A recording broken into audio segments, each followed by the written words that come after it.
Friends, এই মমতা ব্যানার্জি গতকাল বলছিল যে এই এনডি জোটকে বাইরে থেকে হেল্প করে নাকি কেন্দ্রের ক্ষমতায় নিয়ে আসবে। আসলে মমতা ব্যানার্জি পাগল হয়ে গেছে।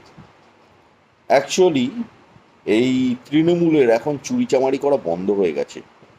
কেন্দ্রে যেহেতু মোদিজির সরকার, বিজেপির সরকার, সেই কারণে তৃণমূলের চুরিচামারি করা টোটালি বন্ধ হয়ে গেছে।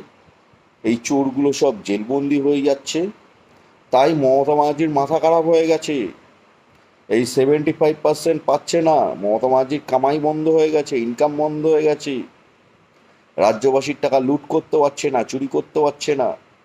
সেই কারণে ইন্ডিজোটকে বাইরে থেকে হেল্প করে কেন্দ্রের ক্ষমতায় নিয়ে আসবে, মানে কংগ্রেসকে বসাতে চায়।